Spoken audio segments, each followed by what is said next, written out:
السلام عليكم ورحمة الله وبركاته. الحمد لله نحمده ونستعينه ونستغفره ونؤمن به ونتوكل عليه ونعوذ بالله من شرور أنفسنا ومن سيئات أعمالنا. من يهده الله فلا مضل له ومن يضلل فلا هادي له.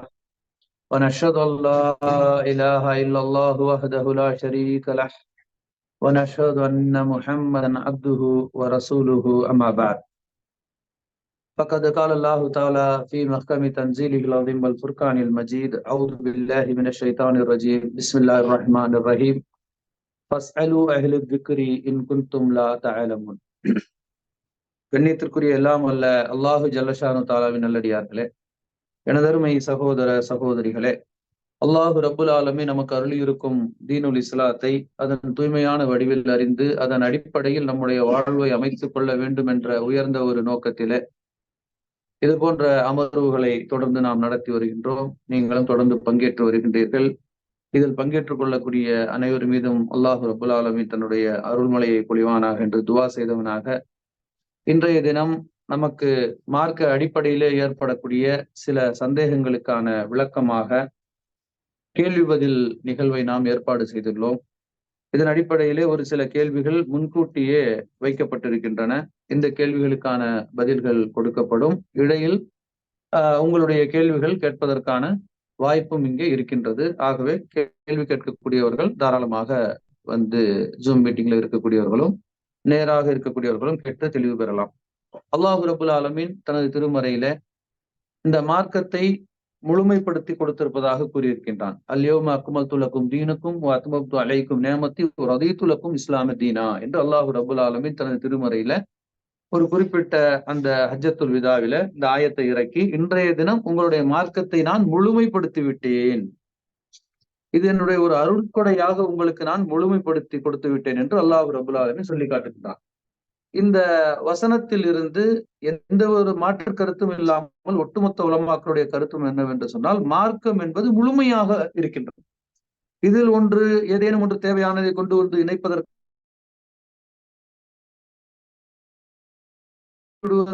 அறிஞர்கள் அல்ல. அறிஞர்களுடைய வேலை என்னவென்று சொன்னால், இதில் சில விளக்கங்கள் ஒரு சில காலகட்டங்களுக்கு விளங்காமல் இருக்கும், மக்களுக்கு விளங்காமல் இருக்கும். அதை எடுத்து விளக்கக்கூடியதுதான் அறிஞர்களுடைய வேலையை தவிர மார்க்கத்தில் கூட்டுதல் குறைத்தல் என்பது யாருக்கும் எந்த ஒரு அதிகாரமும் கிடையாது. மார்க்கம் முழுமையானது. அப்ப அல்லாஹ்வுடைய தூதர் ரசூலுல்லாஹி ஸல்லல்லாஹு அலைஹி வஸல்லம் அவர்கள் இந்த ஆயத்து இறக்கி மக்களிடத்திலே சொல்லும் பொழுது சஹாபாக்களில் சிலர் அதனுடைய விளக்கத்தை விளங்கி கொண்டு அவர்கள் கண்ணீரால் அல்லாஹ்வுடைய தூதர் முன் வந்து தோன்றினார்கள். அப்போது ஏன் அழுகின்றீர்கள் என்று கேட்ட பொழுது, மார்க்கம் முழுமையடைந்து விட்டது என்று சொன்னால் அல்லாஹ் உங்களை அழைத்துக் கொள்வானோ என்று நாங்கள் அஞ்சுகிறோம் என்று சொன்னார். அது அப்படித்தான் நடந்தது. அல்லாஹு ரப்புல் ஆலமீன் இந்த மார்க்கத்தை முழுமைப்படுத்திய பிறகு அல்லாஹ்வுடைய நபி ஸல்லல்லாஹு அலைஹி வஸல்லம் அவர்களுக்கு ஒரு சராசரியான ஒரு வயது தான், பெரிய வயசு எல்லாம் ஆகல. 63 வயசுலேயே அல்லாஹ் தஆலா என்ன செஞ்சுட்டான், அவர்களை வஃபாத்தாக்கி விட்டான். அப்ப இப்படி அந்த ஒரு ஆயத்திலிருந்து எப்படி விளங்கினார்கள் என்பதுதான் இங்க வந்து பாயிண்ட். அந்த ஆயத்துல நபி ஸல்லல்லாஹு அலைஹி வஸல்லம் மௌத்தா போறாங்கலாம் எதுவும் சொல்லப்படல. ஆனால் அவர்கள் தான் உலமாக்கள், அவர்கள் தான் அறிஞர்கள். அப்போ ஒரு ஆயத்தை நேரடியா நீங்க படிக்கும் போது உங்களுக்கு ஒரு அர்த்தத்தை கொடுக்கும். இது இந்த ஆயத்துக்கு உலமாக்கள் ஒரு விளக்கத்தை கொடுப்பாங்க. இது மட்டுமா, ஒவ்வொரு நூற்றாண்டிலும் ஒரே ஆயத்துக்கு வெவ்வேறு உலமாக்கள் வெவ்வேறு விளக்கத்தை கொடுத்து கொண்டே இருப்பார்கள். இது அல்லாஹ்வுடைய நபி ஸல்லல்லாஹு அலைஹி வஸல்லம் சொல்லக்கூடிய அந்த ஹதீஸில் இருந்து ஒவ்வொரு நூற்றாண்டிலும் அல்லாஹ் தஆலா ஒரு சில அறிஞர்களை அனுப்புவான். அவர்கள் யார் என்று சொன்னால், முஜத்தித், மார்க்கத்தில் அதை என்ன செய்யக்கூடியவர்கள், அதனுடைய புதிய விஷயங்களை எடுத்து சொல்லுவார்கள். பேஸ் அதான் இருக்கும், அடிப்படை குர்ஆன் ஹதீஸ் தான். அதிலேயே மக்கள் விளங்கி வச்சிருப்பாங்க. இதுக்கு அது அர்த்தம் இல்ல, இந்த காலகட்டத்துக்கு இதை இப்படித்தான் விளையான் என்று கேட்டால், குர்ஆன் என்பது நம்ம பொதுவா சொல்ல கேட்டிருப்போம், இது முக்காலத்திற்கும் உரிய ஒரு வேதம். முக்காலம் என்று சொன்னால் இறந்த காலம். சகாபாக்களை பார்த்து அல்லாஹ் பேசுவான், போர்க்களத்துல செய்யப்பட்ட விஷயங்களை சொல்லுவான். அதெல்லாம் இன்னைக்கு யாருக்கும் தேவையில்லை, அது அன்னையோடு முடிஞ்சு போச்சு. ஆனால் அது ஒரு வரலாறாக நமக்கு படிப்பினைக்காக குர்ஆனில் இருக்கின்றது. நிகழ்காலத்தில் நமக்கு பல உபதேசங்கள் இருக்கின்றது. சில உபதேசங்கள் எதிர்காலத்திற்காக இருக்கும். எதிர்காலத்துடைய விஞ்ஞான வளர்ச்சியை பத்தி நமக்கு தெரியாது. அந்த விஞ்ஞான வளர்ச்சிக்கு ஈடுகட்டக்கூடிய வகையில் அந்த ஆயத்துல விளக்கங்கள் இருக்கும். அது அந்த காலகட்டத்தில் வரக்கூடிய உலமாக்கள் விளக்கம் தரும் பொழுது கடந்த காலத்தில் உள்ள உலமாக்களுக்கு அந்த அறிவு இல்லாத மாதிரி தோணும். உண்மைதான். அந்த அறிவு இல்லாதனால அவர்கள் அறிவாளி கிடையாது. அந்த காலகட்டத்திற்கு அவர்கள் அறிவாளிகள். இந்த காலகட்டத்துக்கு நம்ம குழந்தை சின்ன பிள்ளையா இருக்கும்போது நம்மள ஹீரோவா பார்க்கும். எங்க அப்பாவுக்கு எல்லாம் தெரியும்னு சொல்லி ஃப்ரெண்ட்ஸ் எல்லாம் சொல்லும். கொஞ்சம் வயசு வந்ததுக்கு அப்புறம் எங்க அப்பாவுக்கு அறிவே இல்லைம்மா. அவனுக்கு அறிவு கிடைத்து விட்டதுதான் காரணமே தவிர, அவன் சின்ன பிள்ளையா இருந்ததை விட அவன் பெரியவனாகும்போது நம்முடைய அறிவா குறையுது. நமக்கு இன்னும் அறிவு அதிகம் தான் இருக்கும். ஆனா அவனுடைய பார்வை எப்படி படுகின்றது? இப்படித்தான் இந்த உலகத்துல பல அறிஞர்களாக இருந்து கொண்டு கடந்த கால அறிஞர்களை எள்ளி நகையாடுவது. காரணம் என்னவென்று சொன்னால் அவர்களுக்கு அறிவில்லை என்று நினைப்போம். அந்த காலகட்டத்தில் அல்லாஹ் அவர்களுக்கு கொடுத்த அறிவை கொண்டு அவர்கள் மிகப்பெரிய பணியை ஆற்றியிருப்பார்கள். அதற்காகத்தான் இந்த கேள்வி பதில் என்ற இந்த நிகழ்ச்சி வரும் பொழுது ஒரு சில கேள்விகளுக்கு கடந்த காலங்களில் ஒரு விதமான பதில்கள் கொடுக்கப்பட்டிருக்கலாம். அது தவறு கிடையாது. எதிர்காலத்தில் வேறு விதமான பதில்கள் கொடுக்கப்படவும் கூடும். ஆனால் நிகழ்காலத்தில் அதை நாம் எவ்வாறு விளங்கிக் கொள்ள வேண்டும் என்று சில கேள்விகளுக்கு பதிலாக அது இருக்கும். பல பதில்கள் எல்லா காலகட்டத்திலும் ஒன்றாகத்தான் இருக்கும். அதை யாரும் மாற்றவே முடியாது. இது சட்டதிட்டங்கள். அப்ப இப்படி வரக்கூடிய விஷயத்துக்கு தான் அல்லாஹ் தஆலா தனது திருமறையில சொல்றான், ஃபஸ்அலு அஹ்லி திக்ரி இன் குன்தும் லா தஅலமூன். உங்களுக்கு ஒரு விஷயம் தெரியாதா? தெரிந்தவர்களிடம் கேளுங்கள். இங்க இருந்து நீங்க ஒரு ஊருக்கு போகணும். எப்படி போகணும் தான் 4 வாட்டி பாய் போயிட்டு வந்திருக்காரு, அவர் போய் பாருப்பா. அவர் சொல்லுவார், இந்த ஊருக்கு போனா நீ இப்படி வச்சுக்கணும், இந்த மாதிரியான அந்த அந்த ஒரு நாணயத்தை மாத்தி வச்சுக்கணும், அதெல்லாம் தேவையில்லை, இந்த நாணயமே அங்க செல்லும். பல விதமான அங்க போனோம்னா நம்ம ஊர் சாப்பாடு இங்க கிடைக்கும். நிறைய விஷயங்கள் அவரிடம் கிடைக்குது. அது ஏன் கிடைக்குதுன்னு கேட்டா அவர் அனுபவப்பட்டவர். அப்ப இதைத்தான் அல்லாஹ் சொல்றான், உங்களுக்கு ஒரு விஷயம் தெரியவில்லை என்றால் தெரிந்தவரிடம் கேட்டு தெரிந்து கொள்ளுங்கள். இல்ல கேட்கறதுல என்ன வெக்கம் இருக்குது? கேட்காம இந்த உலகத்தில் நீங்க எதையும் அடையவே முடியாது. அழுது புள்ள பால் குடிக்கணும்னு பழமொழி சொல்லுவாங்க. அப்ப கேட்கறது தவறு கிடையாது. கேட்கறதுக்கு வெக்கப்படக்கூடாது. மார்க்க சந்தேகம் இருக்குன்னா ஒரு சிலர் 10 வருஷமாவே எப்படி கேட்கறதுன்னு நினைச்சிட்டு இருப்பாங்க. இப்படி இருக்கக்கூடாது. மாதவிடாயை பற்றி நபி ஸல்லல்லாஹு அலைஹி வஸல்லம் அவர்களுடைய மனைவியரிடத்திலே சொல்லி சஹாபி பெண்கள் விளக்கம் கேட்டு தெரிந்து கொண்டார். அவர்களுக்கு ஒரு சில ஆண்களுக்கு ஏற்படக்கூடிய அந்த இச்சை நீரை பற்றியே அலி ரலியல்லாஹு அன்ஹு அவர்களுக்கு அந்த பிரச்சனை இருந்து அவர்களுடைய நண்பர்கள்ட்ட சொல்லி நபி ஸல்லல்லாஹு அலைஹி வஸல்லம் சொல்லி அதற்கான விளக்கத்தை அப்ப கேட்டாதான் விளக்கம் கிடைக்கும் என்று சொல்ல முடியும். கேட்கறதுக்கு நம்ம ஏன் வெட்கப்படணும்? கேட்காம இருந்தா நம்ம எப்படி தெளிவு பெறுவோம்? என்னைக்கு நமக்கு தெளிவு பெறாது. அப்போ கேட்டால் நாம அன்றில் இருந்து அந்த விஷயத்தை பற்றி தெரிந்தவர்களாக மாறிவிடுவோம். அது மட்டும் இல்லாமல் நாம கேட்கறதுல இன்னொரு நன்மை. நம்ம ஒரு கேள்வியை கேட்போம். இன்னைக்கு இது ரெக்கார்டிங் எல்லாம் பண்றோம். இது பாட்டுக்கு போடுவோம். இந்த சந்தேகம் இருக்கக்கூடிய எல்லாத்துக்கும் அது பதிலா அமைஞ்சிரும். காரணம் இந்த கேள்வி கேட்ட நபர். அப்ப அது ஒரு நன்மையான ஒரு காரியமாக அமைகின்றது. ஆக இந்த அடிப்படையில சில கேள்விகள், அடிப்படையான கேள்விகளை முன்கூட்டி அனுப்பி வச்ச கேள்விகள் என்னன்னு கேட்டீங்கன்னு சொன்னா, இந்த முதல் கேள்வி எஹ்சான் என்றால் என்ன அப்படிங்கிற ஒரு கேள்வியை கேட்டிருக்கிறாங்க. எஹ்சான் என்று சொன்னால் எப்படி அதை விளங்குவது என்று சொன்னால், உள்ளத்தால் அல்லாஹுவை அஞ்சுவது. இது உங்களுக்கு பிரபல்யமாக எல்லா ஹதீஸ் கிதாபுகள்லையும் ஆரம்பத்திலே ஈமான் பற்றிய பாடத்துல எல்லா ஹதீஸ்லையும் புகாரியா இருக்கட்டும், முஸ்லிமாக இருக்கட்டும், எந்த ஒரு ஹதீஸ் கிதாப் எடுத்தாலும் அது ஆரம்பத்திலே பதிவு செய்யப்பட்டிருக்கும். அப்ப அந்த ஹதீஸ்ல நபி ஸல்லல்லாஹு அலைஹி வஸல்லம் அவர்களுக்கு ஜிப்ரீல் அலைஹிஸ்ஸலாம் என்ன செய்தாங்க? சில விஷயங்களை கற்றுக் கொடுத்தார்கள். ஜிப்ரீல் அலைஹிஸ்ஸலாம் மனித ரூபத்தில் வந்தார்கள். அதெல்லாம் கேள்விப்பட்டிருப்பீங்க. ஏன்னா பெரிய ஹதீஸ் சொன்னா ரொம்ப நேரம் ஆகும். இருந்தாலும் சுருக்கமா இந்த இடத்துல நம்ம என்ன தெரிஞ்சுக்கிறோம்னு கேட்டா, அவங்க நபி ஸல்லல்லாஹு அலைஹி வஸல்லம் அவர்களிடத்தில் அமர்ந்தார்கள். பக்கத்துல அமர்ந்து கொண்டு நபி ஸல்லல்லாஹு அலைஹி வஸல்லம் கேள்வி கேட்கிறாங்க. ஈமான் என்றால் என்ன அப்படின்னு கேட்டா நபி ஸல்லல்லாஹு அலைஹி வஸல்லம் அதுக்கு சொல்றாங்க, ஆமன்து பில்லாஹி வ மலாயிகத்திஹி, அல்லாஹுவை நம்புவது, வானவர்கள் என்று சொல்லக்கூடிய மலக்குகளை நம்புவது, இறை தூதர்கள் நபி ஸல்லல்லாஹு அலைஹி வஸல்லம் மட்டும் கிடையாது, எல்லா தூதர்களையும் தூதர்கள் என்று நம்புவது, வேதங்கள் அல்லாஹ்வின் குர்ஆனாக இருக்கட்டும், இன்ஜீலாக இருக்கட்டும், தௌராத்தாக இருக்கட்டும், ஜபூராக இருக்கட்டும், பெயர் கூறப்படாத இன்னவையாக இருக்கட்டும், இதெல்லாம் அல்லாஹ்வின் புறத்திலிருந்து வந்தவைதான் என்று நம்புவது, பின்பற்றக்கூடாது. அதே போல மறுமை நாளை நம்புவது, விதியை நம்புவது, இதுதான் ஈமான் அப்படின்னு நபி ஸல்லல்லாஹு அலைஹி வஸல்லம் என்ன சொல்றாங்க? ஜிப்ரீல் அலைஹிஸ்ஸலாமுக்கு பதில் சொல்றாங்க. நீங்க சரியாக சொன்னீர் அப்படின்னு அவங்க சொல்லிட்டு அதுக்கு அப்புறம் தான் கேட்கிறாங்க, இஸ்லாம்னா என்ன அப்படின்னு கேட்கிறாங்க. இஸ்லாம்னு சொன்னா அல்லாஹ்வுக்கு யாதொன்றையும் இணை வைக்காமல், நிறைய முஸ்லிம்கள் இன்னைக்கு வரைக்கும் தெரியாம இருக்கிறாங்க. இஸ்லாம் என்று சொன்னால் என்னவென்று ஜிப்ரீல் அலைஹிஸ்ஸலாம் கேட்ட பொழுது நபி ஸல்லல்லாஹு அலைஹி வஸல்லம் சொன்ன பதில் என்னன்னு கேட்டால், அல்லாஹ்வுக்கு யாதொன்றையும் இணை வைக்க கூடாது, அல்லாஹ் மட்டுமே வணங்கணும். அல்லாஹ் திருமலை சொல்ல, அல்லாஹ் தஅபுது இல்லா இய்யாஹு, அல்லாஹ்வை தவிர வேற எதையும் நீங்கள் வணங்கி விடாதீர்கள். வலா துஷ்ரிகு பிஹி ஷையா, அல்லாஹ்விற்கு எந்த ஒன்றையும் இணை வைத்து விடாதீர்கள் என்று அல்லாஹ் சொல்லி காட்டுகின்றான். இதை நபி ஸல்லல்லாஹு அலைஹி வஸல்லம் இங்க சொல்றாங்க, அல்லாஹ்வுக்கு யாதொன்றையும் இணை வைக்காமல் அல்லாஹ்வை வணங்கி, அல்லாஹ்வை தொழுது, ஜகாத்தை கொடுத்து, ரமலான் மாதத்தில் நோன்பு நோற்பது, இதுதான் இஸ்லாம் அப்படின்னு சொல்றாங்க. அப்ப ஜிப்ரீல் அலைஹிஸ்ஸலாம் நீ சரியாக சொன்னீர் அப்படிங்கிறாங்க. சகாபாக்கள் பார்க்க என்ன கேள்வியும் கேட்கிறாரு, பதிலும் சொன்னாரு. நபி ஸல்லல்லாஹு அலைஹி வஸல்லம் பதில் சொன்னதுக்கு அப்புறம் சரியாக சொன்னீர் வேற சொல்றாரு. கேள்விப்பட்டிருப்பீங்க ஹதீஸ். அப்ப ஆச்சரியப்படுறாங்க இப்படி. அதற்கு அடுத்துதான் அந்த இடத்துல கேட்கிறாங்க, எஹ்சானை பற்றி கூறுவீராக அப்படிங்கிறாங்க. அப்போ நபி ஸல்லல்லாஹு அலைஹி வஸல்லம் வந்து சொல்றாங்க, அல்லாஹுவை நேரில் பார்ப்பதை போல் அல்லாஹுவை அஞ்சுவது. அல்லாஹ் நேர்ல நின்னா நீங்க எப்படி இருக்கும் உங்களுடைய தொழுகை? அல்லாஹ் நேர்ல நின்னா எப்படி இருக்கும் உங்களுடைய ஒவ்வொரு இபாதத்துகளும்? அல்லாஹ் நேர்ல நின்னு பார்த்துக்கிட்டு ஒரு பள்ளிக்கூடத்துல படிக்கக்கூடிய மாணவன் ஆசிரியருக்கு முன்னால எவ்வாறு நடந்து கொள்கின்றான்? நம்ம தாய் தந்தையருக்கு முன்னால எப்படி கண்ணியமா நடந்துக்கிறோம்? ஒரு வேலை செய்யக்கூடிய இடத்துல ஒரு கேமரா வச்சிருக்கு, இந்த மேனேஜர் பார்த்துக்கிட்டு இருக்காருன்னா நம்ம கிட்ட ஒரு டிசிப்ளின் வந்துருது. நம்ம லிஃப்ட்ல போறோம், அன்றாட போகும்போது எல்லா லிஃப்ட்லயும் கண்ணாடி வச்சிருக்காங்க. கண்ணாடி லிஃப்ட்ல வச்சது எனக்கு தான் டைம் பாஸுக்காக. போற நேரம் வந்து உங்களுக்கு வந்து தெரியாது. பலமாடி கட்டடங்கள்லாம் இருக்குது. ஆனா அந்த கண்ணாடியை பார்த்துட்டு நம்ம கண்ணாடியை மனிதன் பார்க்கும் பொழுது ஏதாச்சும் நம்ம வந்து செய்வோம். கேமரா இருந்தா ஒண்ணும் செய்யாம நின்னுறோம். அது ஒண்ணும் பெரிய தேச துரோகமோ குற்றமோ கிடையாது. ஆனாலும் மனிதன் என்ன செய்கிறான்னு கேட்டா, யாரோ நம்மை கண்காணிக்கிறார்கள் என்று சொல்லும் பொழுது ஒரு ஒழுங்கு அவனுக்கு ஏற்படுகின்றது. அப்ப அல்லாஹ் நம்மை எல்லா நேரமும் கண்காணித்துக் கொண்டிருக்கிறான் என்ற அந்த எண்ணம், குறிப்பாக நாம் தொழும் பொழுது அல்லாஹ் நம்மை பார்க்கிறான், அல்லாஹ் நமக்கு முன்னால நிக்கிறான் என்று நினைப்பது. ஆனால் நபி ஸல்லல்லாஹு அலைஹி வஸல்லம் சொல்றாங்க, நீங்க அல்லாஹ்வை பார்க்க முடியாது. ஆனால் அல்லாஹ் உங்களை பார்த்து கொண்டிருக்கின்றான் அப்படிங்கிற எண்ணம் உங்களுடைய உள்ளத்துல வந்துருச்சுன்னா, உங்களுடைய இபாதத்துகள் இருந்து உங்களுடைய எல்லா செயல்களும் ஒரு தர்த்தீப் ஆயிடும். அதுல ஒரு டிசிப்ளின் வந்துரும்.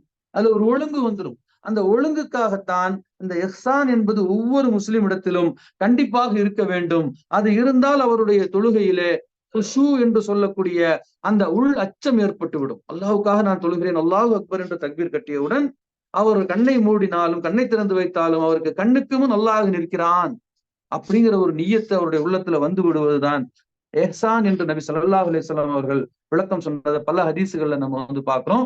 இந்த ஹதீஸ் அடிப்படையில நம்ம என்ன செய்யணும் கேட்டா, இந்த ஹதீஸின் அடிப்படையில யார் இருக்கிறா என்று பார்ப்பதை விட்டுவிட்டு நாம் அந்த ஹதீஸின் அடிப்படையில் இருக்கின்றோமா, இல்லாமல் போவதற்கு என்ன காரணம் என்று சொன்னால் ஷைத்தான். ஷைத்தான் உங்களை தொழுகையிலிருந்து திசை திருப்ப முடியாது. அதனால் என்ன செய்வான்? தொழுகையில் திசை திருப்ப வைத்து விடுவான். தொழுது கொண்டு இருக்கும் பொழுது பல சிந்தனைகளை உங்களுக்கு கொண்டு வந்து போடுவான். அதிலிருந்து நீங்கள் வந்து அல்லாஹ்விடத்திலே பாதுகாவல் தேடிக்கொண்டு அந்த உள் அச்சத்தோடு நின்று நீங்கள் உங்களுடைய வணக்க வழிபாடுகள், தொழுகை என்றல்ல, எந்த ஒரு இபாதத்தாக இருந்தாலும், எந்த ஒரு கடமையாக இருந்தாலும், நீங்க வேலை செய்றீங்க, அதுவும் ஒரு இபாதத்து தான். அதையும் நீங்கள் அல்லாஹ்வை வந்து அஞ்சணும். ஒரு ஸ்டோர் கீப்பராக இருக்கிறீங்க, அங்க இருக்கிற பொருட்கள் உங்களுக்கு அமானிதமாக இருக்கின்றது, அதை அமானிதமாக பாதுகாப்பது இபாதத், மார்க்கத்தை பொறுத்த வரைக்கும். இப்படி அல்லாஹுவை எல்லா நேரத்திலும் அஞ்சி அல்லாஹு நம்மை பார்த்து கொண்டிருக்கின்றான் என்று நினைப்பதுதான் இஹ்சான் ஆகும். இதுதான் இதுக்கு வந்து சுருக்கமான ஒரு பதில். இரண்டாவதாக கேட்கப்பட்ட ஒரு கேள்வி வந்து என்னன்னு கேட்டீங்கன்னு சொன்னா, இறைவன் வந்து மனிதனை படைத்த நோக்கம் என்ன? இது நேரடியாக வந்து நம்ம வந்து படைத்த நோக்கம் என்னன்னு ஒரே வரியில பதில் சொல்லுவதா இருந்தா அல்லாஹ் அப்படிதான் பதில் சொல்றான். வமா கலகத்துல் ஜின்ன வல் இன்ச இல்லா லியஅபுதூன். மனித வர்க்கத்தையும் ஜின் வர்க்கத்தையும் என்னை வணங்குவதற்காக அன்றி நான் படைக்கவில்லை என்று அல்லாஹ் சொல்லி காட்டுறான். இதுதான் ஒரு வரியில் நம்ம சொல்லக்கூடிய பதில். ஆனால் அதை நாம எப்படி விளங்குவது? மரம் செடிகளும் அல்லாஹுவுக்கு சுஜூது செய்கின்றன, விலங்குகளும் அல்லாஹ்விற்கு கட்டுப்படுகின்றன. ஆனால் மனிதர்களில் சிலர் கட்டுப்படுவதில்லை என்று சொன்னால் இந்த கோணத்துல நம்ம வந்து விளங்கணும். இதுக்கு என்ன விளக்கம்? இதற்கெல்லாம் அல்லாஹு தஆலா எதை ஆகுமாக்கி இருக்கிறானோ அதை மட்டுமே அது எடுத்துக் கொள்ளுகின்றது. அல்லாஹ் தடுத்த காரியங்களை என்ன செய்வதில்லை? மரம் செடிகளோ விலங்குகளோ செய்வதில்லை. உதாரணத்துக்கு ஒரு ஆடு, இந்த ஆட்டுக்கு சில இலை தலைகளை சாப்பிட வேண்டும், சில இலை தலைகளை சாப்பிடக்கூடாது என்று அல்லாஹ் விதிச்சிருக்கோம். அது அங்கிருந்து நீங்க அந்த இலையை எடுத்து நீங்க இப்படி காமிச்சீங்கன்னா அது ஓடி வரும். அந்த தலையை மோந்து பார்க்கும். இதை சாப்பிடக்கூடாதுன்னு என்னோட ரப்பு என்னை விதித்திருக்கிறான், நான் சாப்பிட மாட்டேன்னு சொல்லிடும். நீங்க அதை அடிச்சா சாப்பிடுமா? கட்டி போட்டு 4 நாள் பட்டினி போட்டாலும் சாப்பிடுமா? நீங்க அதை கொன்னாலும் சாப்பிடாது. அப்ப அல்லாஹ் தடுத்து விட்டதிலிருந்து தன்னை அது காத்துக் கொள்கின்றது. ஆனால் மனிதனுக்கு ஒன்றை ஹராம் என்று சொன்ன பிறகும் அதை நோக்கி மனிதன் போகின்றான். செய்யாதன்னா செய்யறான், சாப்பிடாதுங்கிறத சாப்பிடுறான், குடிக்காதுங்கிறத குடிக்கிறான். அப்ப இப்படி மனிதன் வந்து அவன் வந்து என்ன செய்கின்றான்? இறைவனுக்கு வணங்குவதிலிருந்து மாறு செய்கின்றான். அப்ப அந்த மாறு செய்யாமல் நீ வந்து நேரான வழியில் இறைவனை வணங்க வேண்டும் என்பதற்காகத்தான் உன்னை நேர்வழிப்படுத்துவதற்காக தொடர்ந்து அல்லாஹ் தூதர்களை அனுப்புகிறான். அவங்களுக்கு அது இல்லை. ஏன் அனுப்புகிறான் என்று சொன்னால், மனிதனுக்கு இருவிதமாக சிந்திக்கக்கூடிய அறிவை கொடுத்து அதை பயன்படுத்தக்கூடிய வகையில் இந்த பூமியையும் படைத்து நன்மையும் தீமையும் பிரித்து அறிவிக்கக்கூடிய வேதத்தையும் கொடுக்கின்றான். குர்ஆனுக்கு ஒரு பெயர் வந்து ஃபுர்கான். குர்ஆனுக்கு ஒரு பெயர் என்ன? ஃபுர்கான். ஃபுர்கான் சொன்னா என்னன்னு சொன்னா, நன்மையும் தீமையும் பிரித்து அறிவிக்கக்கூடிய வேதம் என்று பொருள். அப்ப நன்மை தீமை நமக்கு பிரித்து அறிவிக்கப்பட்டிருக்கிறது. எல்லாருக்கும் பிரித்து அறிவிக்கப்பட்டிருக்காது. நீங்க நம்ம ஊர்ல வந்து பார்த்தோம்னா மெயின் ரோட்ல ஒரு போர்டு வச்சிருப்பான், வட்டி கடை அப்படின்னு சொல்லி. அப்ப முஸ்லிம்கள் வட்டி வாங்குறது இல்லையான்ற கேள்வி வரும். ஆனாலும் இஸ்லாத்தில் வட்டி ஹராமாக்கப்பட்டிருக்கிறது. ஆனால் அந்த வட்டியை என்ன செய்யறான்? ஒரு கடையாக வைத்து தொழிலாக நடத்துகின்றான். அப்ப இந்த தீமையும் நன்மையும் அவர்களுக்கு எடுத்து சொல்லப்படவில்லை.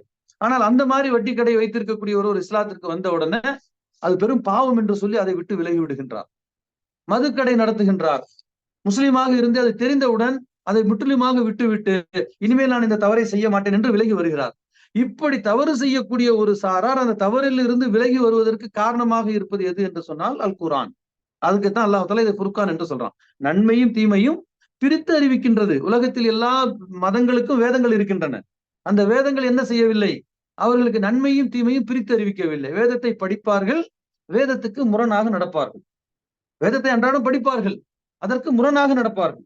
இப்படி ஒரு நிலைமை முஸ்லிம்களுக்கும் வந்துவிடும் என்று நபி ஸல்லல்லாஹு அலைஹி வஸல்லம் சொல்றாங்க. ஒரு முறை நபி ஸல்லல்லாஹு அலைஹி வஸல்லம் சொல்றாங்க, யஅதீக்கும் ஸமானுன், உங்களிடையே ஒரு காலம் வரும்னு சொல்றாங்க.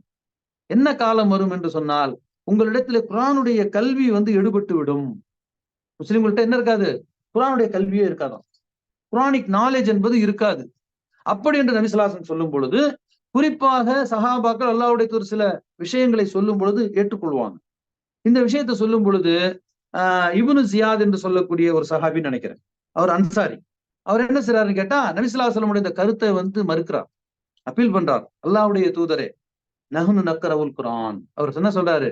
நாங்கள் குர்ஆனை ஓதக்கூடியவர்களாக இருக்கின்றோம். ஒரு இன்ஜினியரா இருக்கிறாரு, அவருடைய அப்பா இன்ஜினியர், அவருடைய மகனும் இன்ஜினியர். அவர்கிட்ட சொல்றோம், உங்களுக்கு இன்ஜினியரிங் அறிவு இல்லாம போயிடும் அப்படின்னு சொன்னா ஏத்துக்குவாரா? அது எப்படி முடியும்? நாங்க பரம்பரையா இன்ஜினியரா இருந்துட்டு இருக்கோம் அப்படின்னு சண்டை பிடிப்பார். அப்படிதான் அவர் சண்டை பிடிக்கிறார். நாங்க குர்ஆனை ஓதுறோம், நாங்க எங்களுடைய பிள்ளைங்களுக்கு குர்ஆனை கத்துக் கொடுக்குறோம், அவங்க பிள்ளைங்களுக்கு குர்ஆனை கத்துக் கொடுப்பாங்க. அல்லாஹ்வுடைய தூதர், இப்படி இருக்கும் பொழுது குர்ஆனுடைய அறிவு இல்லாம நீங்க போயிடுறீங்களே, எப்படி சாத்தியம் அப்படின்னு சொல்லி அவர் அப்பீல் பண்ணும் பொழுது நபி ஸல்லல்லாஹு அலைஹி வஸல்லம் சொன்னாங்க, யா இப்னு ஜியாத், இந்த இரண்டு மலைகளுக்கு மத்தியிலே என்னை மிகப்பெரிய அறிவாளி என்றல்லவா நான் நினைத்தேன், நீயா இப்படி கேள்வியை கேட்கின்றாய் என்று சொல்லிவிட்டு, யூதர்களும் கிறிஸ்தவர்களும் தங்களுடைய வேதத்தை அன்றாடம் ஓதுவதை நீர் பார்க்கவில்லையா அப்படிங்கிறான். யூதர்களும் கிறிஸ்தவர்களும் வேத தூக்கி போட்டாங்க, போடல, அன்றாடம் ஓதுறாங்க. ஆனா சர்வ சாதாரணமாக மது அருந்துகிறார்கள். அவருடைய வேதம் அவர்களை மது அருந்த சொன்னதா? தடுக்கப்பட்ட காரியங்களை சர்வ சாதாரணமாக செய்கின்றார்கள். அப்ப வேதம் ஓதுவது என்பது ஒரு சடங்காக ஆகிவிடும். அப்படி ஒரு நிலை முஸ்லிம்களிடையே வரும். அல்லாஹ் அந்த காலத்தில் இருந்தும் அந்த காலத்தில் வாழக்கூடிய மக்களையும் அல்லாஹ் பாதுகாக்க வேண்டும். இதைத்தான் நாம சிந்தித்து பார்க்கணும். குர்ஆன் என்று சொல்லக்கூடியது நன்மையும் தீமையும் பிரித்து அறிவிக்கக்கூடியதாக இருக்கின்றது. அதை எடுத்து மக்கள் செயல்படுத்தும் காலமெல்லாம் அவர்கள் நன்மையில் இருப்பார்கள். அதை விட்டு அவர்கள் விலகி விடுவார்களே ஆனால், அதை ஒரு சடங்காக ஆக்கி விடுவார்களே ஆனால், அவர்களை அல்லாஹ் தான் பாதுகாக்க வேண்டும். ஆகவே உங்களுக்கு அல்லாஹு தாலா மனிதர்களை படைத்தது எதற்கு என்று சொன்னால், அவனை வணங்குவதற்கு. அவன் வணங்கக்கூடியவனாக எப்போ ஆக முடியும் என்று சொன்னால், வணக்கம் என்றால் என்னவென்று தெரியணும். அதற்கு குர்ஆனைத்தான் அடிப்படையாக அவர்கள் தங்களுடைய வாழ்வியலாக ஆக்கிக் கொள்ள வேண்டும். குர்ஆனை வாழ்வியலாக ஆக்கிக் கொள்ளக்கூடிய காலம் வரை அவர்கள் என்ன செய்வார்கள்? வழிகேட்டில் இருந்து அவர்கள் பாதுகாக்கப்படுவார்கள். ஆகவே அல்லாஹு ரப்புல் ஆலமீன் மனித வர்க்கத்தை படைத்த நோக்கம் என்று சொல்லும் பொழுது, என்னை வணங்க வேண்டும், அந்த வணங்கி யார் நேரான பாதையில் செல்கின்றார்களோ அவர்களுக்கு நான் சொர்க்கத்தை கொடுப்பேன், யார் தவறான பாதையிலே செல்கின்றார்களோ அவர்களை நான் விட்டுவிடு, தீமையோ தீமை செய்தவருக்கு நன்மையோ மறுமையில கொடுக்கப்படாது. பமையாமல் மிஸ்கால தர்ரத்தின் ஹைரன் யரா வமையாமல் மிஸ்கால தர்ரத்தின் ஷர்ரன் யரா. நன்மையா இருந்தாலும் தீமையா இருந்தாலும் அவங்க கடுகளவு செஞ்சாலும் அதனுடைய நன்மை கிடைக்கும். அதே போல ஒருத்தருடைய காசு இன்னொரு காசுக்கு பேங்க் நம்பர்ல ஏதோ அக்கௌண்ட் நம்பர் மாறி போச்சுன்னு சொல்லி அடுத்தவருடைய அக்கௌண்ட்ல காசு போயிடுச்சுன்னு இந்த உலகத்துல சொல்றான். அப்படி போகாது. வலா தஜ்ரு வாஜிரத்தன் விஸ்ர உக்ரா. அல்லாஹ் வாக்களிக்கின்றான், ஒருவருடைய நன்மையோ தீமையோ இன்னொருவர் சுமக்க மாட்டார். அவருடைய நன்மைகளுக்கு அவரவர்கள் தான் பதில் சொல்லக்கூடிய நிலை ஏற்படும். அவரவருடைய நன்மைகள் மறுமையில் அவர்களுக்கு நிரந்தரமாக கொடுக்கப்படும். அது அல்லாஹ் எந்த ஒரு பாராபட்சமும் காட்ட மாட்டான் என்று அல்லாஹ் தனது திருமறையிலே சொல்லி காட்டுகின்றான். ஆகவே மனிதர்களை அல்லாஹ் படைத்திருப்பது அவனை வணங்குவதற்காகத்தான். ஆகவே அவனை வணங்குதல் என்று சொல்லுவது அவனுக்கு கட்டுப்பட்டு நடத்தம். தொழுகை இதெல்லாம் ஒரு இபாதத்தாக இருந்தாலும் எல்லா விஷயங்களையும் அவரை கட்டுப்பட்டு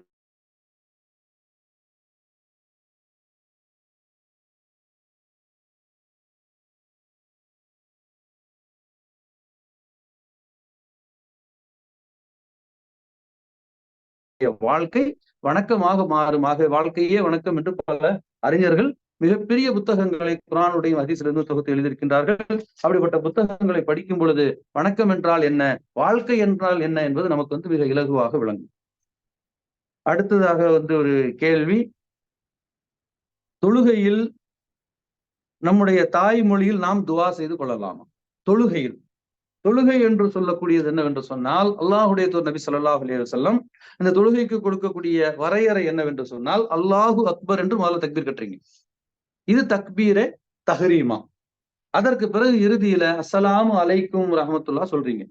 இது தஸ்லீம். இந்த தக்பீர் முதல் தஸ்லீம் வரை உள்ளதுதான் தொழுகை. இதற்கு முன்னால நீங்க என்ன செஞ்சாலும் அது தொழுகைக்குள்ளார வராது. இதற்கு பிறகு நீங்கள் எது செய்தாலும் தொழுகைக்குள்ளார வராது. தொழுகை என்று வந்து விட்டால் இந்த ரெண்டு இதுதான் துவக்கம், இதுதான் முடிவு. அப்ப இப்படி இதற்கு உள்ளார நம்முடைய தாய்மொழியில் நாம் துவா செய்து கொள்ளலாமா அப்படிங்கிறது கேள்வி. தாய்மொழியில் துவா செய்வதை பொறுத்த வரைக்கும் அறிஞர்கள் மத்தியில கருத்து வேறுபாடுகள் இருக்கின்றன. எப்படி இருக்கின்றன என்று கேட்டால், அந்த காலகட்டத்தில் வாழ்ந்த அறிஞர்களில் மிக பழமையான அறிஞர் யார் என்று கேட்டால் இமாம் அபு ஹனீஃபா. இமாம் அபு ஹனீஃபா அவர்களுடைய கருத்துக்களின் படி தொழுகைக்குள்ளார வேற்றுமொழி கூடாது. அவருடைய கருத்துப்படி வேற்றுமொழி கூடாது. ஆனால் அதற்கு பின்னால் வந்த உலமாக்கள் இரண்டா பிரிக்கிறாங்க. தொழுகைக்கு உள்ளார இருக்கக்கூடிய பிரார்த்தனை இரண்டா பிரிக்கிறாங்க. இந்த இரண்டில் ஒரு சிலவற்றை நீங்கள் அரபியில் தான் அதை சொல்ல வேண்டும். ஒரு சிலவற்றை நீங்கள் உங்களுடைய தாய்மொழியில் கேட்டுக்கொள்ளலாம். அந்த ஒரு சிலவற்றை என்று சொல்லும் பொழுது நபி ஸல்லல்லாஹு அலைஹி வஸல்லம் என்ன செய்யறாங்க? இரண்டு சஜிதாவுக்கு இடையே அல்லாஹு மக்ஃபிர்லி ரப்பிக் ஃபிர்லி அல்லாஹு மக்ஃபிர்லி வர்ஹம்னி வஆஃபினி வஹ்தினி வஜ்புர்னி வர்சுக்னி என்று 2-3 விதமான துஆக்களை இரண்டு சஜிதாவுக்கு இடையில கற்றுக் கொடுத்திருக்கிறாங்க. இதை மொழிபெயர்த்து நாம் ஓதலாமானா கூடாது. ஏன் என்று கேட்டால், எப்படி நீங்க அல்லாஹு அக்பர் என்பதை அல்லாஹு மிகப்பெரியவன் என்று தமிழில் சொல்ல முடியாதோ, சமி அல்லாஹு லிமன் ஹமிதா என்பதை யார் அல்லாஹ்வை புகழ்ந்தார்களோ அதை அல்லாஹ் செவியேற்றுக் கொண்டான் என்பதை நீங்கள் தமிழில் சொல்ல முடியாதோ, அத்தஹியாத்தை எப்படி நீங்கள் தமிழில் ஓத முடியாதோ, அல்ஹம்து சூராவை எப்படி தமிழில் ஓத முடியாதோ, அதே போல இந்த துஆக்களையும் தமிழில் ஓத முடியாது, ஓதக்கூடாது அப்படி என்பதுல தெளிவா இருக்கிறாங்க. அதற்கு பிறகு என்ன சொல்றாங்கன்னு கேட்டா, நீங்கள் உபரியான தொழுகைகளை தொழும் பொழுது சுஜூதை நீண்ட நேரம் நீங்கள் அல்லாஹ்விடத்துல துஆ செய்யலாம். அப்படி செய்யும் பொழுது நாம எதை கேட்போம்? நம்ம தேவைகளை தான் கேட்போம். இப்ப என்னுடைய தேவைகளை நான் அரபு மொழியில் தான் கேட்க வேண்டும் என்று சொன்னால் என்னால முடியுமா? நான் ஒரு தாய்மொழியை தமிழாக கொண்டவன், இன்னொருத்தர் தெலுங்கு. உலகத்திற்குரிய 200க்கும் மேற்பட்ட மொழிகள், ஆயிரக்கணக்கான மொழிகள் இருக்குது. குறைந்தபட்சம் 200க்கு மேற்பட்ட மொழிகள் இருக்கக்கூடிய இஸ்லாத்தை பின்பற்றுறாங்க. இவங்கெல்லாம் தங்களுடைய தேவைகளை அரபி ஒரு ஆளை பார்த்து அவர்கள் டிரான்ஸ்லேட் பண்ணி வாங்கி அல்லது அரபியில கத்துக்கிட்டு தான் துவா செய்யணும்னா இது சாத்தியமே இல்லை. ஆகவே நபி ஸல்லல்லாஹு அலைஹி வஸல்லம் சஜிதாவில் உங்களுடைய தேவைகளை கேளுங்கள் என்று அனுமதித்ததில் இருந்தே எங்களுடைய மொழியில நாங்கள் கேட்டுக்கொள்ளலாம் என்று பல அறிஞர்கள் என்ன செய்யறாங்க? விளக்கம் கொடுக்குறாங்க. அதே மாதிரி அத்தஹியாத்துல இருக்கும் பொழுது அத்தஹியாத்து ஓதிய பிறகு, ஸலவாத்து ஓதிய பிறகு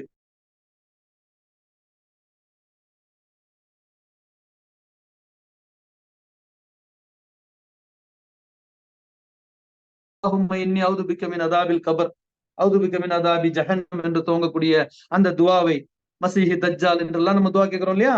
இது அப்படியே அரபியில மனப்பாடம் செய்து அத்தஹியாத்துக்கு பிறகு நீங்கள் கேட்பது சிறப்பு. இல்ல எனக்கு அது அரபியில மனப்பாடம் பண்ண முடியல, அதனுடைய தமிழ் அர்த்தம் எனக்கு தெரியும், அது தமிழில் நான் கேட்டுக்கொள்ளலாமா என்றால் தாராளமாக கேட்டுக்கொள்ளலாம். ஆனால் அதே நேரத்தில் அத்தஹியாத்தையோ ஸலவாத்தையோ சூராவையோ நீங்கள் தமிழ்ல ஓத முடியுமா என்றால் ஓத முடியாது.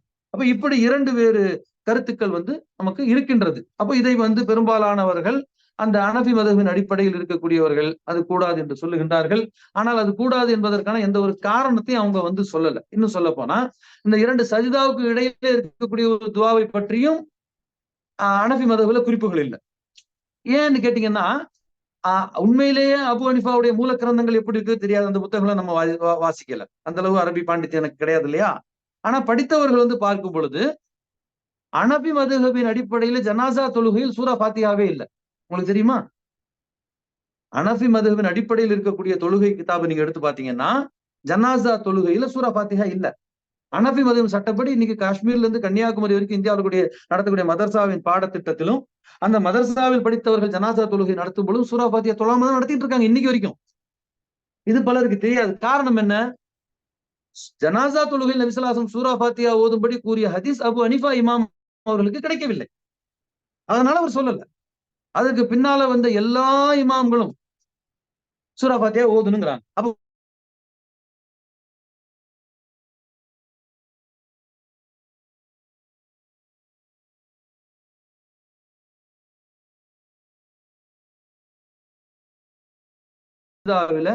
நாம் உபரியான தொழுகை தொழும் பொழுது நம்முடைய சஜிதாவை நீட்டிக்கொண்டு நம்முடைய தேவைகளை அல்லாஹ்விடத்தில் நம்முடைய மொழியில் தாராளமாக கேட்கலாம். அது மட்டுமல்லாமல் அல்லாஹு ரப்புல் ஆலமீன் அவரிடத்தில் கேட்கும் பொழுது உள்ளத்தில் இருந்து கேட்கணும்னு சொல்றான். இது நபி ஸல்லல்லாஹு அலைஹி வஸல்லம் இப்படியே சொல்றாங்க. இன்னல்லாக லா யத்தகப்பலுங்கிறான். நிச்சயமாக அல்லாஹ் ஏற்றுக்கொள்வதில்லை. எதை ஏற்றுக்கொள்வதில்லை? அந்த உள்ளத்திலிருந்து வராத பிரார்த்தனைங்கிறாங்க நபி ஸல்லல்லாஹு அலைஹி வஸல்லம். பிரார்த்தனை என்பது உள்ளத்திலிருந்து வரணுமா? அப்ப நான் எனக்கு தெரியாத ஒரு மொழியில உள்ளத்திலிருந்து நான் எப்படி பிரார்த்தனை செய்ய முடியும்? இன்னைக்கு எனக்கு இருக்கக்கூடிய பிரச்சனைகள், அதை நான் அல்லாஹ்விடத்துல சொல்லி இன்னைக்கே நான் துஆ செய்யணும்னு சொன்னா, நான் எப்படி உள்ளத்துல இருந்து ஒரு வேற்று மொழியில கேட்க முடியும்? கேட்க முடியாது. அப்ப வேற்றுமொழி பேசக்கூடியவர்கள் கூட அவங்க தடிக்கு விழுந்துட்டா என்ன செய்வாங்க? அம்மான்றுவாங்க. அப்ப தாய்மொழி தான் என்ன செய்யும்? நமக்கு வரும். அப்ப அந்த அடிப்படையில அத்தஹியாத்தை தொடர்ந்து நீங்கள் கேட்கக்கூடிய அந்த துஆவையும், நீண்ட நேரம் சஜிதாவில் இருந்து கொண்டு நீங்கள் செய்யக்கூடிய துஆவையும் நம்முடைய மொழியிலே நாம் கேட்டுக்கொள்ளலாம். அதற்கு மார்க்கத்தில் எந்த ஒரு தடையும் இல்லை. அல்லாஹு மிக அறிந்தவன். அதற்கு உண்மையில் மாற்றுக்கான கருத்துக்கள் எதுவும் ஆதாரபூர்வமாக இருந்தால்தான் நாம் அதை பரிசீலித்துக் கொள்ள முடியும். அல்லாஹு மிக அறிந்தவன்.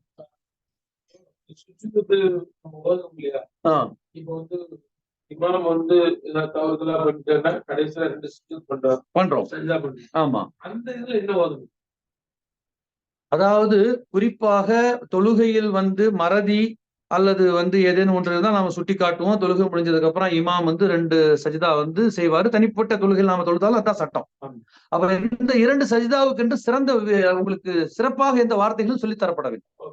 பொதுவாக நாம சஜிதாவில் என்ன ஓதுகின்றோமோ, சுபஹான ரப்பியல் அலாவோ அல்லது சுபுகுன் குத்தூசுன் ரப்புல் மலாயிகத்தி வர்ரூஹுவோ, இன்னும் சில திக்ருகளை நபி ஸல்லல்லாஹு அலைஹி வஸல்லம் கற்றுக் கொடுத்திருக்கிறாங்க. அதில் எதையும் ஓதிக்கொள்ளலாம். இல்ல இப்ப நம்ம தவறு நடந்துச்சுன்னு சொல்லி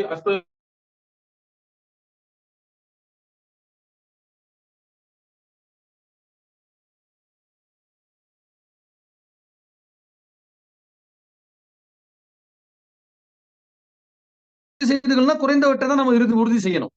அசர் தொழுகிறோம் 4 3 3 தான் உறுதி செய்யணும். 4 நம்ம உறுதி செய்ய முடியாது. சந்தேகமே 4 3ன்னா குறைந்தபட்சம் தான் உறுதி பண்ணணும். அப்படி உறுதி செய்து விட்டும் நீங்கள் சரியாக தொழுது இருந்து 2 சஜிதா செய்தால் உங்கள் சந்தேகத்தை ஏற்படுத்திய ஷைத்தானுக்கு அது 2 சஜிதா கசையடியாகும். நீங்கள் குறைவாக தொழுதவராக இருந்தால் அந்த 2 சஜிதா ஒரு ரக்காத்தாக கணிக்கப்படும் நபி ஸல்லல்லாஹு அலைஹி வஸல்லம் சொல்றாங்க. ஏன்னா ஒரு ரக்காத்துக்கு 2 சஜிதா இருக்குல்ல. அந்த ருக்குவை விட்டுட்டு அல்லாஹ் தஆலா அதை ஒரு சஜிதாவாக ஏற்றுக்கொள்கிறேன்கிறான். அப்ப நீங்க ஒரு 50 ரூபாய் ஒருத்தர் போய் கொடுக்குறீங்க, 5 ரூபாய் நோட்டா கொடுக்குறீங்க. ஒரு நோட்டு கொஞ்சம் குறைஞ்சு இருக்குது, 49 ரூபாய் வரவு வச்சுங்கன்னு அவர் கேட்பாரா? அவராவே சொல்றாரு, பரவாயில்ல நான் வரவு வச்சுக்கிறேன்னா ஏற்றுக்கொள்ளக்கூடியவர் தான் சொல்லணும். அப்ப அல்லாஹ் தஆலா என்ன சொல்லி காட்டுகின்றான்? நபி ஸல்லல்லாஹு அலைஹி வஸல்லம் சொல்றாங்க, நீங்கள் 2 சஜிதா செய்யுங்கள். ஒன்று நீங்கள் குறைவாக தொழுதிருந்தால் அந்த 2 சஜிதாவை வைத்து உங்களுடைய ஒரு ரக்காத்தாக அது கணிக்கப்படும். நீங்கள் சரியாக தொழுதிருந்தால் அந்த 2 சஜிதா ஷைத்தானுக்கு கசையடியாகும். உன்னுடைய சந்தேகத்தினால் என்னுடைய தொழுகையை உன்னால் கெடுக்க முடியாது. அதுக்கு அல்லாஹ் ரப்புல் ஆலமீன் எங்களுக்கு வழியை ஏற்படுத்தி கொடுத்திருக்கிறான் என்று மீண்டும் அவன் அந்த சந்தேகத்தோடு இந்த பக்கம் வரக்கூடாது என்பதை உறுதிப்படுத்தக்கூடிய கசையடினா என்ன? ஒருத்தர் வருவார் அங்கிருந்து, ஷைத்தானுடைய செயல்கள்ல நம்ம இன்னும் ஒரு தொடரா கூட பேசிட்டு இருக்கோம், அதுல வரும். அப்போ அங்கிருந்து ஒருத்தர் வருவாரு, வந்த இன்னாரை பத்தி கேள்விப்பட்டீங்களா அப்படிம்பாரு. என்ன ஆரம்பிப்பாரு? நமக்கு சம்பந்தமே இல்லாத அவரை பற்றிய ஒரு புறமோ அல்லது ஏதோ ஒன்றை பேச வருவார். அப்ப உடனே நாம என்ன செய்யணும்? ஏன்பா அந்த விஷயம் நமக்கு தேவையா? ஒன்று அந்த விஷயத்தின் மூலம் நமக்கு ஏதாச்சும் பாதுகாப்பு இருக்கணும், இல்லாட்டி அவருக்கு ஏதாச்சும் நம்ம உதவி செய்யக்கூடியதா இருக்கணும், இல்லாட்டி அந்த விஷயத்தை பேசாதே என்று நீங்க சொல்றீங்க இல்லையா? இது அந்த ஷைத்தானுக்கு கசையடி. எந்த ஷைத்தானுக்கு? சந்தேகத்தோட ஒருத்தரை கூட்டு வந்தானே அந்த அவர் அப்படியா பாப்பா என்ன விஷயம் அது? ஆனா ரொம்ப நாள் அவங்ககிட்ட கேட்கணும்னு இருந்தேன் அப்படின்னா அவருக்கு அப்படியே பெட்ரோல் போட்ட மாதிரி பத்திக்கிட்டு எரியும். இது அப்படியே கூடிக்கொண்டே போகும். இப்படித்தான் ஷைத்தானுடைய செயல்களை நாம முறியடிக்கணும். எது ஷைத்தானுடைய செயல்கள் அதை நாம முறியடிக்கணும். அப்ப முறியடிக்கிறது தான் நபி ஸல்லல்லாஹு அலைஹி வஸல்லம் சொல்றாங்க, நீங்க அஊது பில்லாஹி மினஷ் ஷைத்தானிர் ரஜீம் சொல்லுங்க. தொழுகையில சந்தேகம் வந்துச்சுன்னு சொன்னா, மீறி இந்த மாதிரி வந்துச்சுன்னு சொன்னா 2 சஜிதா செய்யுங்க. இது ஷைத்தானுக்கு கசையடி என்பது ஷைத்தானுக்கு புரியும். அது போல தவறுகள் மீண்டும் நமக்கு வராமலும் அது பாதுகாக்கப்படும். ஆகவே சஜிதாவில சுப்ஹான ரப்பியல் ஆலா தான் ஓதணும், அஸ்தக்ஃபிருல்லாஹ் என்றோ வேற எதுவும் சொல்ல வேண்டிய அவசியம் இல்லை. இப்ப 2வது சஜிதால உட்காரும் போது உட்காராம தொழுகிறோம், மறைவில்லை. இப்போ இது திரும்ப 2வது தொழுவுமா இல்ல அந்த சஜிதாவே போதும்? கரெக்ட். அதாவது அத்தஹியாத்து 4 ரக்காத் தொழுகையில 2வது ரக்காத்துல அத்தஹியாத்துல உட்காரணும். உட்காராம நாம எழுந்திருச்சிட்டோம்னு சொன்னா இதற்கு நேரடியாக ஹதீசுகள்ல இப்படி செய்யுங்கள் அப்படி செய்யுங்கள் என்று இல்ல. விடுபட்டதுக்கு தான் 2 சஜிதான்னு வருது. ஆனா உலமாக்கள் சொல்லும்போது என்ன சொல்றாங்கன்னு கேட்டா, நீங்க ஏந்திரிச்சு நின்ன உடனே உங்களுக்கு ஞாபகம் அப்படியே உட்கார்ந்துருங்கன்ற. ஏந்திரிச்சு நிக்கிறீங்க, அடுத்த ரக்காத்துக்கான ஓதுதலை நீங்கள் துவங்கல, எந்திரிச்ச உடனே ஞாபகம் வந்தா உட்கார்ந்துருங்க.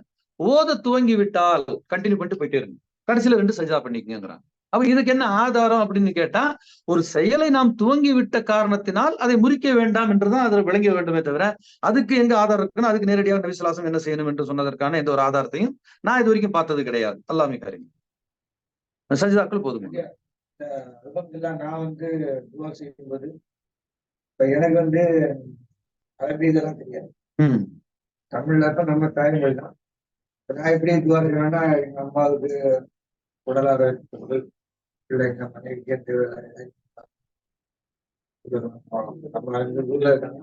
எப்ப துவா செய்றீங்க?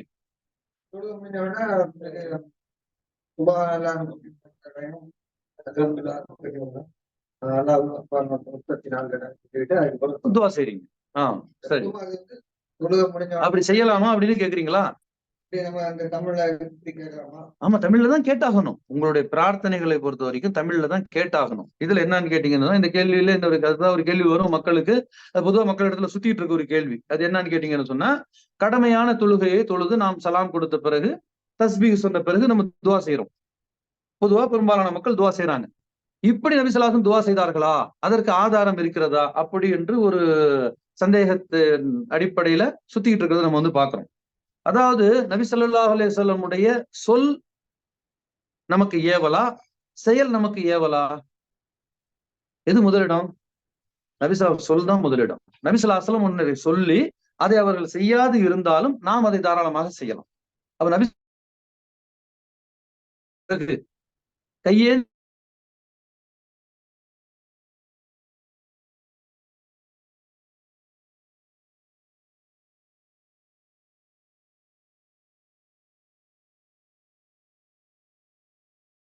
ரெண்டு கையும் இணைத்து வைத்திருக்கிறார். இடையில நபி ஸல்லல்லாஹு அலைஹி வஸல்லம் கையை விட்டு வெட்டி ரெண்டு கையும் பிரிக்கிறாங்க. இப்படி வைத்துக் கொண்டு அல்லாஹ்விடத்தில் கேள், உள்ளங்கை வான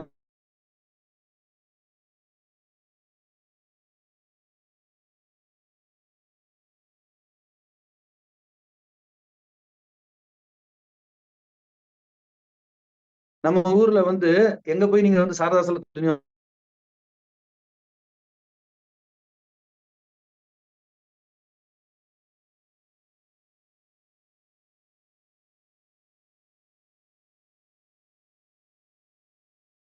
என்று நம்ம ரெக்கார்டிங் ஸ்டாப் ஆயிடுச்சு. அப்ப இது என்ன செய்யணும் கேட்டா, இரண்டு கைகளும் ஒட்டி வைத்துக் கொள்ளக்கூடாது. உள்ளங்கை வானத்திற்கு தெரிகிற மாதிரி இருக்கணும். இப்படித்தான் அல்லாஹ்விடத்தில் துவா செய்ய நபி ஸல்லல்லாஹு அலைஹி வஸல்லம் கற்றுக் கொடுத்திருக்கிறாங்க.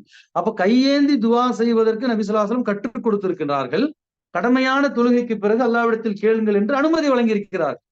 நபி ஸல்லல்லாஹு அலைஹி வஸல்லம் அப்படி செய்தார்களா என்ற ஒரு சந்தேகத்தை கிளப்புறது ஷைத்தானுடைய வேலை. ஆனா சந்தேகம் எங்கேயும் கிளப்பலாம். ஏன்னு கேட்டா, இதுதான் ஷைத்தானுடைய வேலையாகவே இருக்கும். ஆனா அதுல ஒரு இல்மு நமக்கு கிடைக்கின்றது. ஆகவே கடமையான தொழுகைக்கு பிறகு நீங்க என்ன செய்றீங்க, தமிழ்ல துவா செய்யறேன் கேட்கலாமான்னு சொன்னா தமிழ்ல தான் கேட்கணும். அரபியில ஆரம்பத்தில் நபி ஸல்லல்லாஹு அலைஹி வஸல்லம் கற்றுக் கொடுக்குறாங்க. அல்லாஹும்ம இன்னி அஊது பிக்க மின் அதாபில் கபரி வஅஊது பிக்க மின் அதாபி ஜஹன்னம் என்று அதை தொடர்ந்து ஒரு துவா இருக்கிறது. அதை நீங்க கண்டிப்பா மனப்பாடம் பண்ணி அரபு மொழியில தான் கேட்கணும். இரண்டு சஜிதாக்களே ரப்பிக் ஃபிர்லிங்கிறாங்க. இதுக்கு என்ன அர்த்தம்? இறைவா என்னை மன்னிப்பாயாக என்ற அர்த்தம். இதை நீங்க தமிழ்ல கேட்க கூடாது. தெரியாட்டி நீங்க மனப்பாடம் பண்ணி தான் கேட்கணும். இதுதான் உலமாக்கள் ரெண்டா பிரிக்கிறாங்க. தொழுகைக்கு உள்ளே இருக்கக்கூடிய சின்ன துவாக்கள் எல்லாம் அரபு மொழியில் இருக்க வேண்டும். அத்தஹியாத்துக்கு பிறகு ஸலவாத்தோட தொழுகை முடிஞ்சிருது. அதுக்குதான் அந்த காலத்துல உலமாக்கள் தொழுகையின் ஃபர்லுகள்னு பிரிச்சாங்க. அதெல்லாம் இன்னைக்கு பெரும்பாலான மக்களுக்கு தெரியாம போயிடுச்சு. தொழுகையில் ஃபர்லுகள், தொழுகையில் சுன்னத்துக்கள், தொழுகையில் வாஜிபுகள். இது என்ன செய்யும் அப்படின்னு கேட்டா, வாஜிபு எல்லா நேரத்திலும் இருக்காது. எப்ப வாஜிபாகும்? 4 ரக்காத்தை 4 தொழுதனா 3 தொழுதனா என்ற சந்தேகம் வரும் பொழுது 2 சஜிதா சஹு உங்கள் மீது வாஜிபாகும். எல்லாருக்கும் ஆகாது. இதுதான் அவர்களுக்கு அந்த நேரத்தில் கடமையாகுதல். ஹஜ் யாருக்கு கடமை? முஸ்லிம் எல்லாருக்கும் கடமை. ஆனா அந்த ஆண்டில் பொருளாதாரத்தை அடைந்தவருக்கு அந்த ஆண்டு ஹஜ் வாஜிப். புரியுதுங்களா? இதுதான் வாஜிபத் என்று பிரித்தார்கள். அதற்கு பிறகு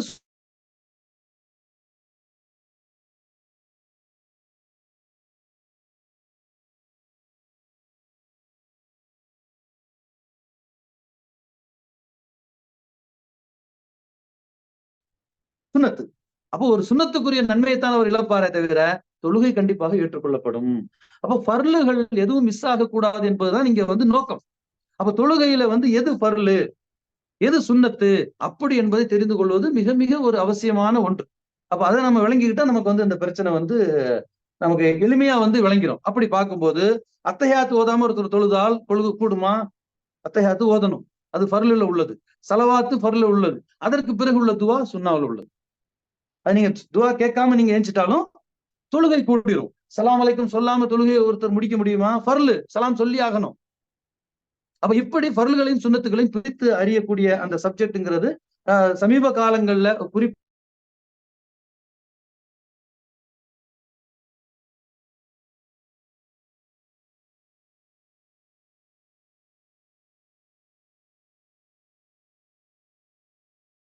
அந்த குழப்பம் எப்போதும் வரக்கூடாது. அதற்காகதான் கடந்த காலத்துல இருந்த உலமாக்கள் அதை பிரிச்சாங்க.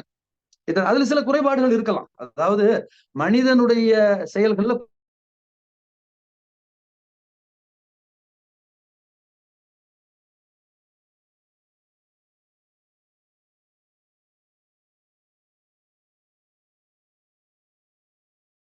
அனுமதிக்கப்பட்ட காரியத்தை சஹாபாக்கள் சிலர் செய்தார்கள், சிலர் செய்யவில்லை. என்ன செஞ்சாங்க? பயணத்துல நோன்பு உங்களுக்கு சலுகை, அதுவும் போருக்கு போறீங்க, பத்ர் போருக்கு போறீங்க, சில நோன்பு நோட்டு கொண்டு போயிட்டு இருக்கிறாங்க.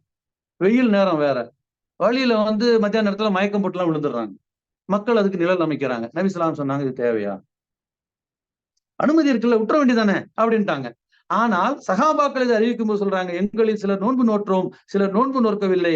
நோன்பு நோற்ற யாருமே நோற்காதவரை பார்த்து நீ ஏன் நோக்கவில்லை என்றோ, நோற்காதவர்கள் யாரும் நோற்றவர்கள் நீ ஏன் நோற்றாய் என்றோ கேட்கவில்லை.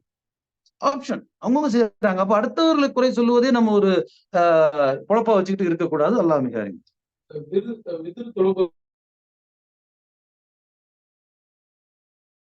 3 ரக்கத்தாக தொழலாமா அப்படின்னு கேக்குறீங்க. 3 ரக்காத்து தானே தொழுவணும். ஆமா, அது என்னன்னு கேட்டீங்கன்னு சொன்னா, இந்த இடத்துல ஒரு விஷயம் நகைப்புக்குரியதுதான். அது சொன்னா பயனுள்ளதா இருக்குன்னு நான் நினைக்கிறேன். அந்த ஒரு சயின்டிஸ்ட் இருந்தாரு, ஐன்ஸ்டீன் நினைக்கிறேன். நினைப்பு யாரை படிச்சிருந்தீங்கன்னா சொல்லுங்க, பேரை மாத்திக்கலாம், பிரச்சனை இல்லை. அந்த சயின்டிஸ்ட் என்ன செய்வார்னா, உட்காந்து ஆய்வு பண்ணுவார். ஆய்வு பண்ணும்போது அவர் கதவை மூடிடுவார். அவர் ஒரு பூனையை வளர்த்தார். அந்த பூனை என்ன செய்யணும் கேட்டா, கதவை புரண்டும் திறக்க சொல்லி இவர் ஏஞ்சி போய் திறக்கணும். இதே இவருக்கு டிஸ்டர்ப் ஆனதுனால என்ன செஞ்சாரு கேட்டா, ஒரு நாள் கதவுல ஒரு சின்ன ஒரு ஓட்டையை போட்டாரு. பூனை போட்டும் டிஸ்டர்ப் இல்லாமன்னு சொல்லிட்டு போட்டுட்டு அவருடைய நண்பர் ஒருத்தர் வருகிறார். கதை சொல்றேன்னு நினைக்காதீங்க, உண்மையான சம்பவம், படிப்பினைக்குரிய ஒரு சம்பவம், யானைக்கும் அடிசருக்கும் என்பதற்குரிய ஒரு சம்பவம். அப்ப ஒரு கதவை மூட்டு இருக்கும்போது நண்பர் பாக்குறாரு, என்னடா புதுசா ஓட்ட போட்டிருக்கிறியா, என்னப்பா என்னாச்சு, எதுக்கு ஓட்ட போட்டிருக்க? அதான்ப்பா என் பூனை எப்பவும் டிஸ்டர்ப் பண்ணிட்டே இருக்குது, அது போறதுக்கு ஓட்டையை போட்ட அப்படின்னாரு. சரி, நல்ல ஐடியா தான், சயின்டிஸ்ட்ல ஏதாச்சும் ஒண்ணு பண்ணதானே செய்வாரு அப்படின்னு போயிட்டாரு. கொஞ்ச நாளுக்கு அப்புறம் அவர் வந்தாருன்னா, அதுக்கு பக்கத்துல சின்னதா இன்னொரு ஓட்டை இருக்குது. அப்போ அந்த ஃப்ரெண்டு கேட்டாராம், ஏன்பா இன்னொரு ஓட்டை? இல்ல, பூனை குட்டி போட்டிருக்குது, அதுக்கு பின்னால குட்டியும் வருது, அது மியா மியாங்கன்னு வருது. அப்ப பெரிய ஓட்டையில சின்ன குட்டி வராதான்னு சொல்லுங்க. ஆமாண்ணாராம் அவர். அப்பதான் இவருக்கு புத்தி தோணுது. பெரிய ஓட்டை இருக்குது, பூனை அதுக்கு குட்டியும் வரலாம், குட்டிக்கு தனியா ஒரு ஓட்டை பண்ணுங்கிற அவசியம் இல்லை. ஆனாலும் அவ்வளவு பெரிய சயின்டிஸ்டுக்கு அந்த புத்தி இல்லை. நண்பர் தான் அதை சுட்டி காட்டினார். அந்த மாதிரி எதுக்கு சொல்றேன்னு கேட்டா, பல அறிஞர்களும் சிறிய தவறுகள் செய்து விடுவார். அறியாமையில் செய்யலாம், ஷைத்தான் சொல்லி செய்யலாம். அத்தகைய நம்ம வித்ரு வாஜிபு தொழுகையை பொறுத்த வரைக்கும் 2+1 எப்போ நீங்க மறுபடியும் இந்த ஹதீஸ் எல்லாம் எடுத்து படிச்சீங்கன்னா சின்ன பிள்ளைக்கு விளங்கும்.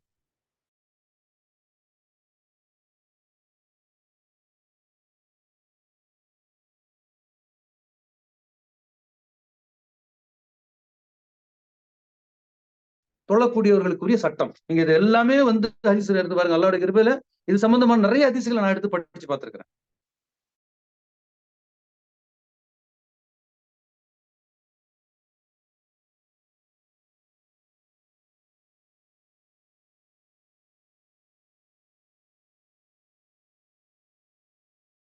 துவா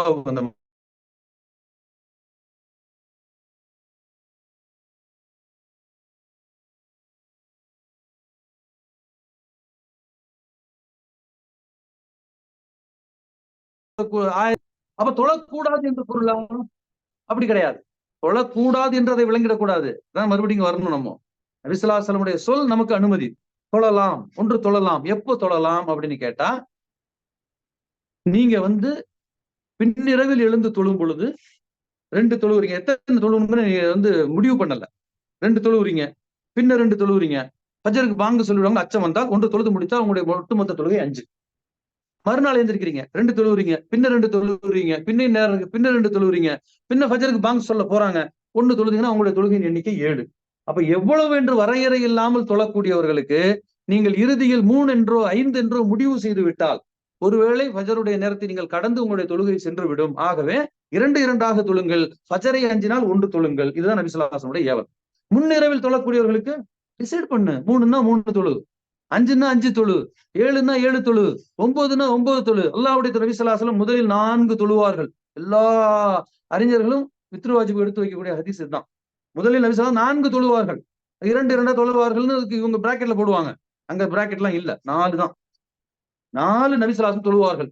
அதனுடைய நீளத்தையும் அதனுடைய அழகையும் நான் என்னவென்று சொல்வேன். அப்படி வியக்கிறாங்க. யாரு வியக்கிறது? ஆயிஷா ரலியல்லாஹு அன்ஹா.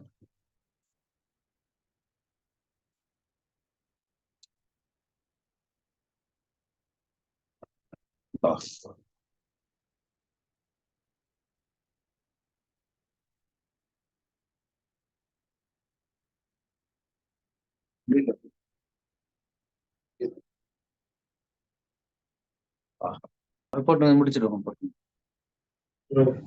அல்ஹம்துலில்லாஹ். அப்ப அந்த அடிப்படையில அதை பத்தி முழுமையான இதை படிக்கும்போது இப்போ ஒரு சிலர் இந்த காலகட்டத்திலேயும் முன்னிரவில் தொழும் பொழுது 2+1 தொழ வைக்கிறாங்க. சமீபத்தில் கூட சில உலமாக்கள் இங்க ஷார்ஜால கண்டிச்சு போன வருஷத்துல பல இடத்துல 3 சேர்ந்த மாதிரி தொழுதாங்க.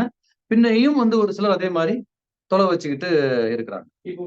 இப்போ 3 தொழுவா 2+1. அதாவது இஷா தொழுகைக்கு பிறகு 2 ரக்காத் நீங்க சுன்னத்தை தொழுது விட்டால் அதற்கு பிறகு ஃபஜர் வரைக்கும் உள்ள நேரம் இரவு. இந்த இரவில் நீங்கள் 3 தொழ விரும்பினால் 3 தொழலாம், 1 தொழ விரும்பினால் 1 தொழலாம், 5 தொழ விரும்பினால் 5 தொழலாம். உங்களுடைய டிசைட். ஆனால் 3 என்று முடிவு செய்தால் 3ஐயும் சேர்ந்த மாதிரி தான் தொழுவும். 2+1 தொழுவது சரியான. தொழுவும் போது 2வது ரக்காத்துல இருக்கணுமா? உட்காரக்கூடாது. அதுக்கு உங்களுக்கு நான் ஆதாரபூர்வமான ஹதீஸை அனுப்பி வைக்கிறேன்.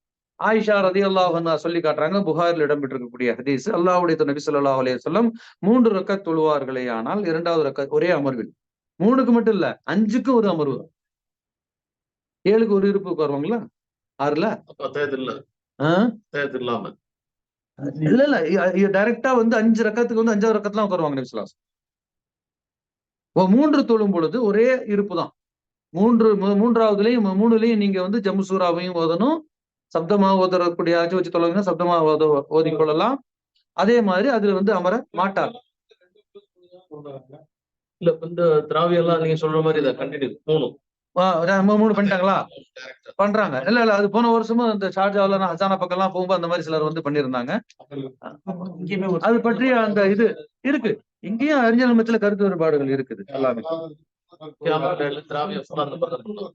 ஆமா, அப்படிதான் சொல்லுறேன். 3 சேர்ந்த மாதிரி உட்கார தேவையில்லை, உட்காரக்கூடாது. இந்த டாபிக் மறுமையில தீர்வு கிடைக்காது. இல்ல இல்ல இப்போ சொல்லிட்டாரு 3 2 சொல்லிட்டாரு. நீங்க பாருங்க, மனசுக்குள்ள சொல்லுங்க. இதற்குரிய ஆதாரத்தை நான் உங்களுக்கு தரேன். இல்ல நான் எதுக்காண்டி கேட்கிறேன், நான் 3 தான் சொல்லுவேன், உட்காரதான் சொல்லுவேன். சரியானதே கேட்குது. நல்லது. ஆமா, தெரிஞ்சது சொல்லலாம். இன்ஷா அல்லாஹ். அப்ப சில கேள்விகள் இருக்கு, நம்ம அதை அடுத்த வாரம் தொடராக வைத்துக் கொண்டு முடிச்சுக்கலாமா? இன்ஷா அல்லாஹ். சுப்ஹானக அல்லாஹும்ம வபிஹம்திக அஷ்ஹது அல்லா இலாஹா இல்லா அன்த அஸ்தக்ஃபிருக வ அத்தூபு இலைக்.